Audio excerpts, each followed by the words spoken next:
was there anything you missed about Pakistan when you came to America? Not really. Really? It was fine? It was nice, yeah. In the beginning, I think I sort of missed the food, a little bit spicy food, but then I adjusted. I like American just as much as Pakistan. Well, did you miss like your family and friends? Yeah, I do. I did miss but those are the days when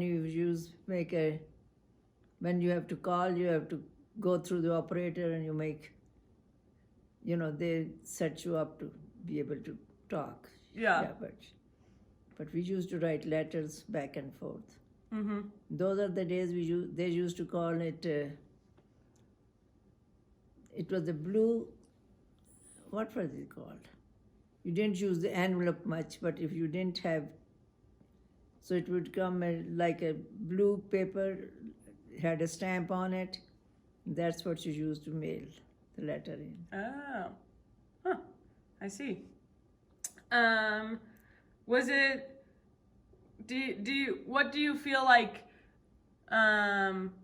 Was the impact of you and Grandpa had in the? Do you feel like you had an impact on the community in Denver, the Muslim community?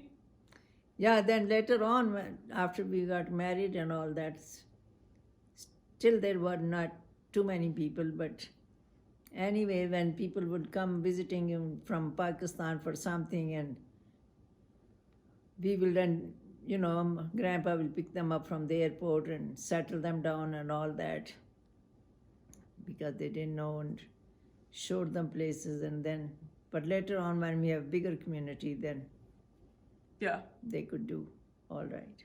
Yeah. Did it? What? Because when you came to Denver, there wasn't a mosque here, was there? No, there wasn't. Actually, they used to use our home. There was one doctor named called something. He was leader sort of. So then he used to come home, and we would invite few people, and we used to have prayer in the basement and all that. Then we'll cook some food and we'll feed them, and then slowly.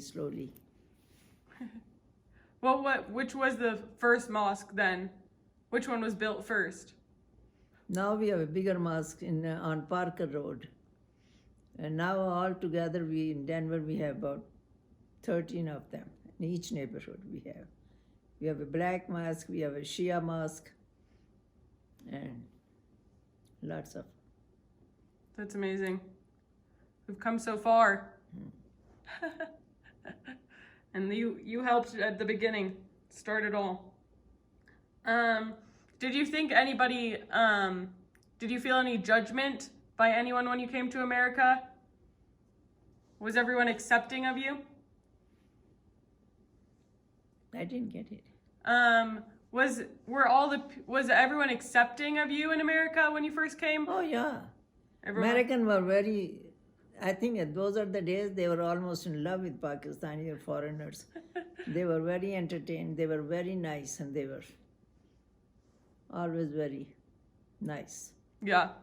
They were not prejudiced at all. The same thing, I think my children didn't suffer from that either. Because anyway, whenever they went to elementary school, the teacher would always say, oh, I hope I'll have your child next year.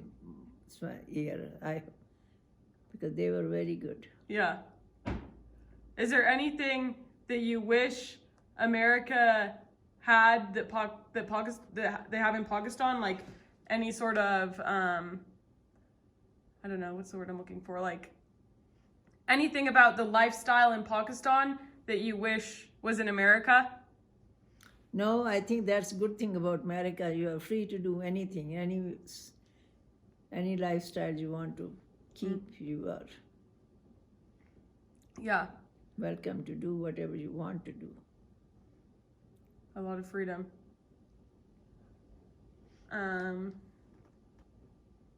Or what do you think, I guess, I don't know if you can answer this, but what would it have been if you hadn't have moved to America? You think you wouldn't have had such a fulfilling life? If you had stayed in Pakistan your whole life, you think your life would not be as fulfilling? I don't know.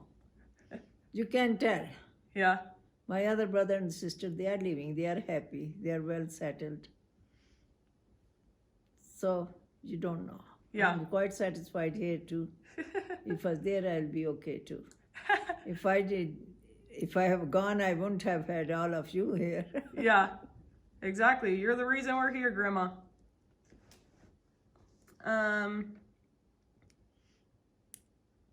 Let's see. When you first came here, you went to university, and then where did you work after you went to university? After the university, Yeah, where did you work?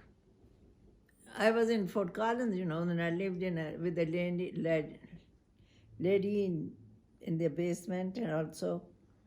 And when I was graduating, I was sitting in a classroom. I was getting master's degree, and these girls that were getting bachelor degree, they were saying, "Oh, I got a job there. I got a job there," and I have registered in my university's employment office. And I called them and said, "Well, how come these girls have gotten a job and I haven't gotten any job?" They said, "Well, if you come for interview next time, come in a dress, not in a sari." Oh no. So I think I have that picture of that dress over there. So one of my friends who was doing PhD, American, I told her and she said, "Well, Saida, come to my home." I went there and she gave me a dress to put on. I put on and she said, "Now go home." And I said, "No, how can I go, my legs showing there? I don't want to go like that." And then she took my sari away and she said, "No, you are going to go home like that." Oh my goodness. Well, that wasn't that discriminating of you because he wasn't letting you wear something that is important to your religion? No, because she knew that if I go for an interview, they don't want me in sari. So I wore that dress, came home, and I looked around. Oh my God, nobody's looking at me. Anyway, I did go for interview in that dress, and I did get a job in Oshkosh, Nebraska. So you went to it? Yeah. Oh, I didn't know It that. was in Nebraska, and then I went there when Farah was maybe 3 years old, and Kam was maybe year and a half or something like that. So I moved over there, and I got a babysitter, and I rented a home. Daddy did all that. You and Grandpa both moved there? So then I was in the high school department, home ec. I was the only teacher there. And then how long were you in Nebraska before you came back here? Yeah, when the end of the summer came by, that Daddy used to come over there over the weekend. He was still in Greeley, and that office has sponsored him for citizenship. Oh. So he would come over the weekend, go back, come Friday night and go back early morning, Monday morning. It was, I think, maybe 100-mile distance or something like that. Oh, wow. That's Then finally, at the end of the year, I resigned because I was pregnant with Nas. We moved to Denver because Daddy has gotten his green card, so we both moved to Denver, and he got a job in Denver. Who did you get citizenship through, Grandpa? Who gave you your green card? How did you become a citizen? Oh, after that for a long time. Yeah, and I was on student visa, the scholarship.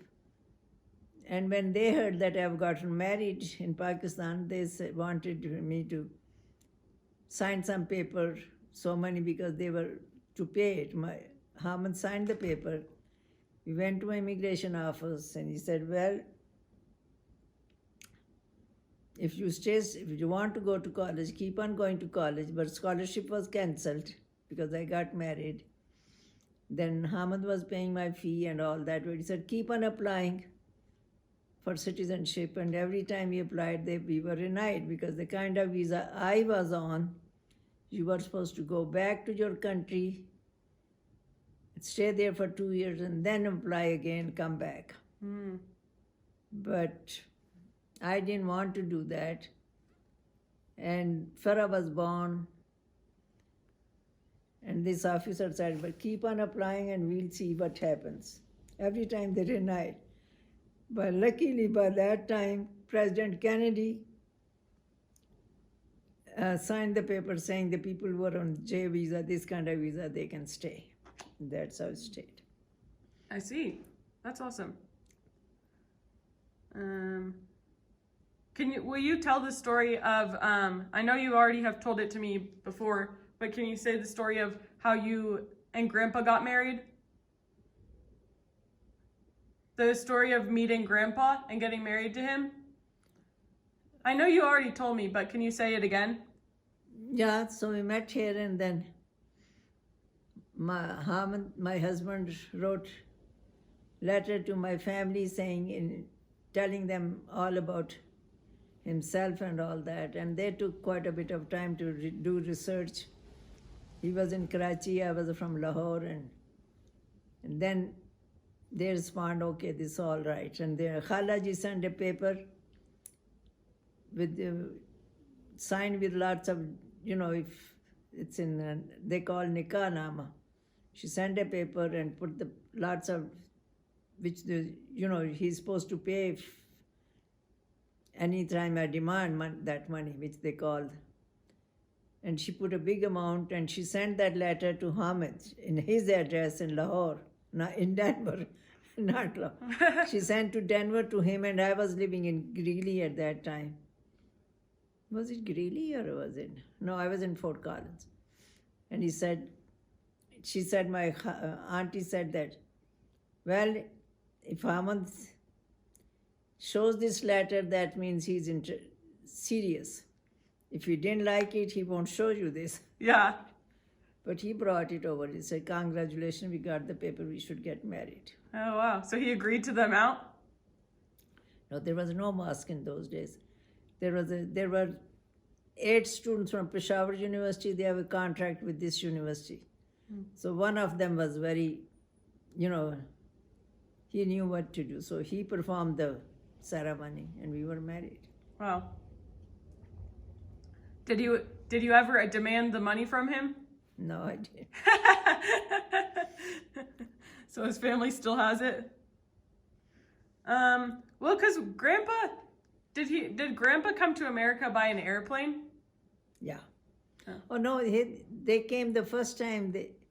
His friend Said was already in London. So by plane he came to London.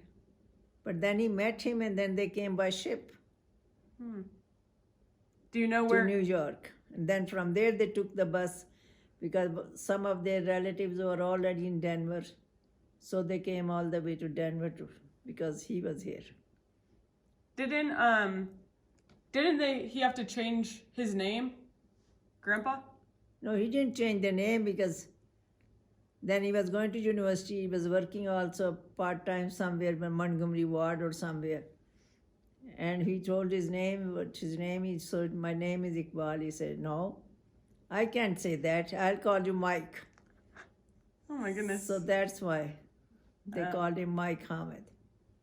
Everyone called him Mike? All of the people at his work called him Mike? Yeah, they called him Mike. But he didn't like it? He didn't mind. So.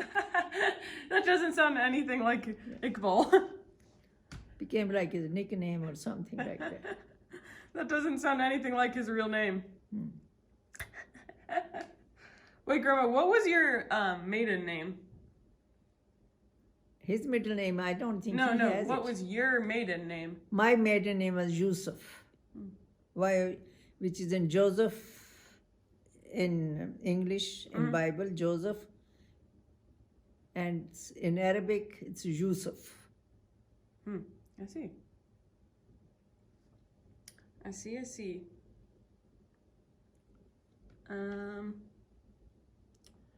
What else should I ask you, Grandma?